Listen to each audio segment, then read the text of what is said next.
Hi hello good evening. Yellow മേക്കോവറിൻ്റെ പുതിയൊരു വീഡിയോയിലേക്ക് എല്ലാവർക്കും സ്വാഗതം.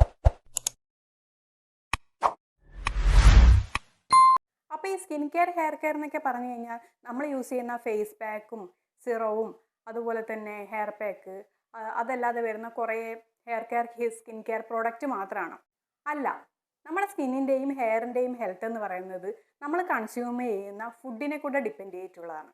അപ്പോൾ നമ്മൾ ഇന്ന് ചെയ്യാൻ പോകുന്നത് നമ്മുടെ സ്കിന്നിൻ്റെയും ഹെയറിൻ്റെയും ഹെൽത്തിന് ഒരുപാട് ഹെൽപ്പ് ചെയ്യുന്ന ഒരു സ്മൂത്തിയുടെ റെസിപ്പിയാണ്. അപ്പോൾ റെസിപ്പിയിലേക്ക് പോകുന്നതിന് മുന്നേ നിങ്ങൾ എൻ്റെ ചാനൽ ആദ്യമായിട്ടാണ് കാണുന്നതെങ്കിൽ എൻ്റെ ചാനൽ ഒന്ന് സബ്സ്ക്രൈബ് ചെയ്യാം. അപ്പോൾ നമുക്ക് വീഡിയോയിലേക്ക് പോകാം. ഇതിനായിട്ട് നമുക്ക് ആവശ്യമായിട്ടുള്ള ഫസ്റ്റ് ഇൻഗ്രീഡിയൻ്റ് ആണ് 1 ഗ്ലാസ് മിൽക്ക്. ഇതിനകത്തേക്ക് വീഡിയോയിൽ കാണുന്ന പോലെ കുറച്ച് പംകിൻ സീഡ്, കുറച്ചൊരു 2-3 വാൽനട്ട്, ഒരു 4-5 ആൽമണ്ട്, 1 ടേബിൾ സ്പൂൺ ഓട്സ്. ഓട്സിൻ്റെ അളവ് നിങ്ങളുടെ ആവശ്യാനുസരണം 1-2 ടേബിൾ സ്പൂൺ ഇടാം, കുഴപ്പമില്ല.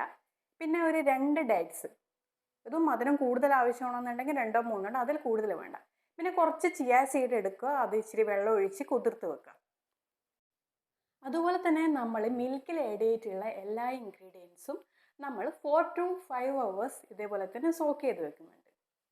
4-5 മണിക്കൂറിന് ശേഷം ഈ മിൽക്കിൽ ആഡ് ചെയ്തിട്ടുള്ള നട്ട്സും ഓട്സും ഒക്കെ കൂടെ നന്നായിട്ടൊന്ന് അരച്ചെടുക്കുക. എന്നിട്ട് അതിനകത്തൊക്കെ നമ്മൾ സോക്ക് ചെയ്ത് വെച്ചിട്ടുള്ള ചിയ സീഡും കൂടെ ആഡ് ചെയ്താൽ ഇങ്ങനെ കൂടെ കുടിക്കുക. അത്രയേ ഉള്ളൂ. ഏറ്റവും ബെസ്റ്റ് രാത്രി കുതിർത്തി വെച്ചിട്ട് രാവിലെ അരച്ചിട്ട് നമ്മൾ ബ്രേക്ക്ഫാസ്റ്റ് ആയിട്ട് ഇത് കഴിക്കുന്നതാണ് അടിപൊളി. അപ്പോൾ അടുത്തൊരു വീഡിയോ ആയിട്ട് വീണ്ടും കാണാം. അതുവരെ ബൈ ബൈ.